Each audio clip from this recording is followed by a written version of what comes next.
جیسا کہ آپ نے کے پی میں پچھلے جو 5 سال تھے تحریک انصاف کے ساتھ مل کر کام کیا، تو کیا کہیں اب بھی چانس ایسا بن سکتا ہے کہ آپ مشترکہ ایشوز پر تحریک انصاف کے ساتھ مل جائیں، متحد ہو جائیں، یا کسی طرح سے ان کے ساتھ حکومت میں شامل ہو جائیں؟ نہیں، حکومت میں شامل ہونے کا کوئی ارادہ نہیں ہے. البتہ تحریک انصاف نے ایک بار کہا تھا، بلکہ بار بار کہا تھا کہ ہم مدینہ کی اسلامی کی طرح اسلامی ریاست بنا رہے ہیں.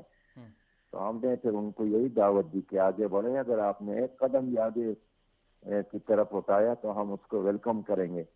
لیکن ہمیں افسوس ہے کہ اس 5 مہینوں میں قوم کا مطالبہ یہی تھا کہ ڈاکٹر عافیہ کو رہا کروانے کے لیے اقدامات کرے، تو اس حکومت نے عافیہ کو رہا کر دیا.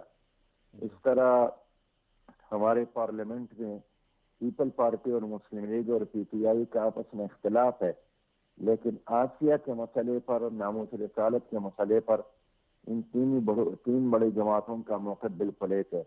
جی پھر شراب کے خلاف ہمارے قومی اسمبلی میں ایک غیر مسلم نے بل پیش کی، تو اس پر بھی ان تینی جماعتوں نے یکا کیا.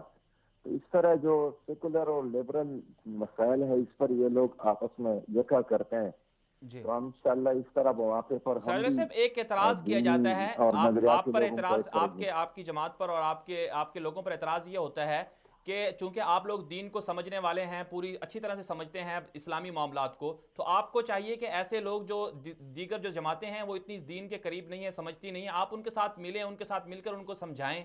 تو یہ کیا ہو گیا کہ آپ الگ سے پارٹی بنا لیں اور وہ الگ سے اس طرح؟ تو پھر وہ لوگ کہتے ہیں کہ ایسے معاملات اچھے نہیں چلتے ہیں، پھر مسائل بھی پیدا ہوتے ہیں. اگر میں ہمارے ملک میں جو جماعتیں بنی ہیں جی وہ ان میں اکثریت مسلک کی بنیاد پر ہے. ہاں جی یعنی بالکل. کوئی بنا ہے دیوبندی کی بنیاد پر، بریلوی کی بنیاد پر، اہل حدیثیت کی بنیاد پر، یا اہل تشیع نے اپنے اپنے گروپ بنا لے ہیں. جی جماعت اسلامی ایک ایسی جماعت ہے جو مسلکوں سے بالاتر ہے، پوری امت کو ایک امت سمجھتی ہے. جی اور جو بھی کلمہ پہ ایمان رکھتا ہے، قبلے کی طرف منہ کر کے نماز پڑھتا ہے اور اسلامی نظام پر یقین رکھتا ہے. تو میں یہ سمجھتا ہوں کہ جو جماعت اسلامی نے فیصلہ کیا ہے، اس کا مطلب یہ نہیں ہے کہ ہم دینی جماعتوں سے دور ہو گئے. جی ہم آپس میں ہمیشہ رابطے میں ہیں، اب بھی ہے. لیکن ہمارا کارکن یہی چاہتا ہے کہ جماعت اسلامی کا نام اور اس کا نشانہ اور جھنڈے چلیں. کے ساتھ ہم اپنی سرگرمیاں جاری رکھیں.